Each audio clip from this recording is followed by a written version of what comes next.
Mike Tindall shares rare update about Princess Kate in new interview. The Princess of Wales, 42, is known for being very sporty and has long been committed to a disciplined fitness regime. Aside from dabbling in sailing, cycling and yoga, it is believed the mother of 3 follows an exercise routine with cardio and weight training. Mike Tindall, 45, who is married to Zara Tindall, Prince William's first cousin, made a revelation about Kate in a new interview. Sharing a glimpse inside the Wales family's passion for sports, the former rugby union player said, "George loves his football. I've played numerous times in the garden with him. He's passionate about Aston Villa, too. Wherever he is, he'll sit down and watch that game." Hello viewers, please remember to subscribe and click on the notifications bell icon, so you will be notified whenever we upload new cookies about the British royal family. He continued to tell the Telegraph, "They're just a family who love sport. Catherine loves her running." Elsewhere in the interview, Mike spoke candidly about his own family life with his wife Zara, 43, and their 3 children, Mia, 10, Lena, 6, and Lucas, 3. Hailing from a sporty family, equestrian Zara won silver in the 2012 Olympics and Mike was part of England's 2003 World Cup winning team.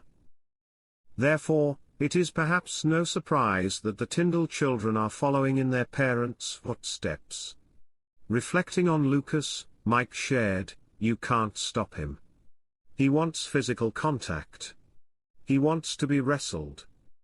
He imagines himself as a ninja, and he just walks around with sticks whacking people." Mike added, "He's such a typical boy, you almost have to run him into the ground with exercise, like a dog, otherwise he won't sleep. You're built that way."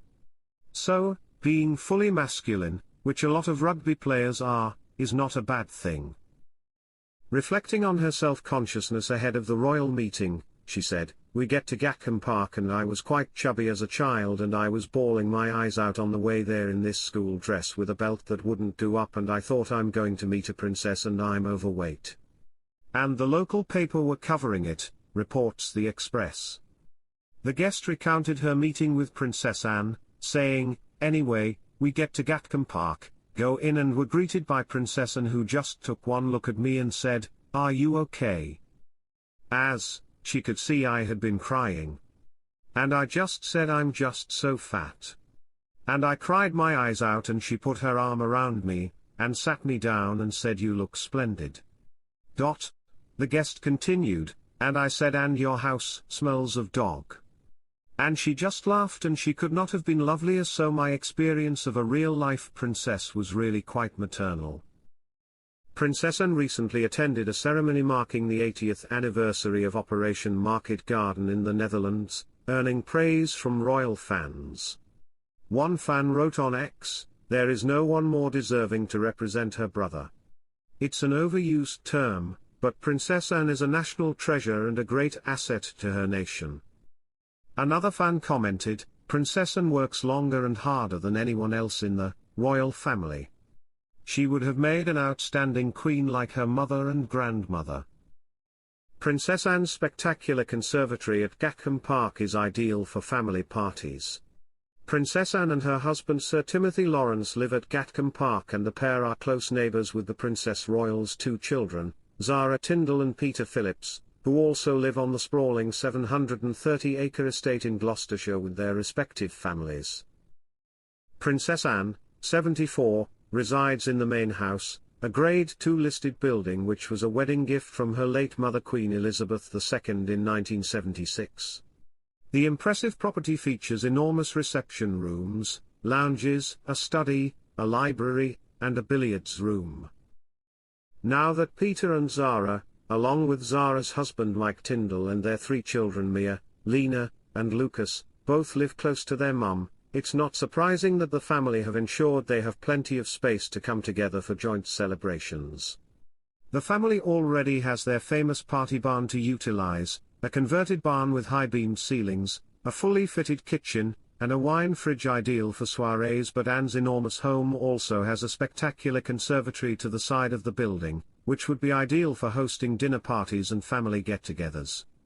From exterior photographs of Gatcombe Park, the west wing of the home has a generously sized, conservatory-style room which has floor-to-ceiling windows and a glass roof.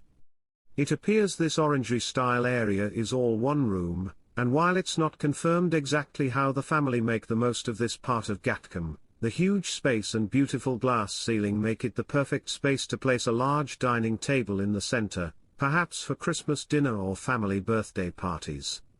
The glass door and ceiling also allow plenty of daylight to flood the entire room, which would be stunning during the summer months and cozy during winter sunsets.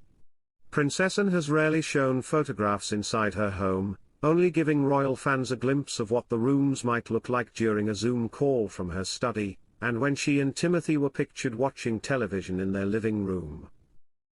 The interiors of the rest of the home, however, remain a mystery.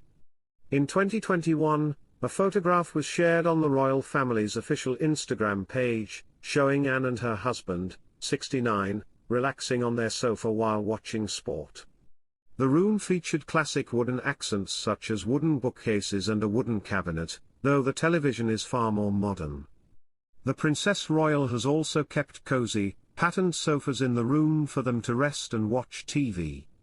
The photo also showed plenty of trinkets, framed photographs and beautiful paintings, all in the modestly sized lounge. Princess Anne has resided at the enormous Gatcombe Park in Gloucestershire since the 1970s, when her late mother, Queen Elizabeth II, gifted the stunning Georgian home to Anne as a wedding present. At the time, Princess Anne had just married Captain Mark Phillips, and the home has been her pride and joy over the years. Although the Princess Royal, 73, and Mark are no longer married, the former couple welcomed 2 children, Zara Tindall and Peter Phillips, at the home. What's more, Anne's grown-up children still live close to the huge house with their own families. The Princess Royal has visited a charity to celebrate the organization's 50th anniversary of supporting victims of crime. Princess Anne is the president of Victim Support, which was founded in Bristol in 1974 by a group of activists who felt victims were being forgotten by the criminal justice system. Today, the charity helps about 140,000 people every year, who have been impacted by domestic abuse, sexual violence, fraud, hate crime and other offenses, as well as supporting those who were bereaved by murder or manslaughter. The Princess congratulated staff and volunteers for their remarkable service, and said it was a pleasure to be involved with the charity. Victim Support is an independent charity dedicated to supporting people affected by crime and traumatic incidents in England and Wales. It provides free, confidential support 24 hours a day, whether victims have reported the crime to police or not. Thanks for watching. Please don't forget to like this video and drop comments, and most importantly don't forget to subscribe and hit the notification bell so you don't miss anything.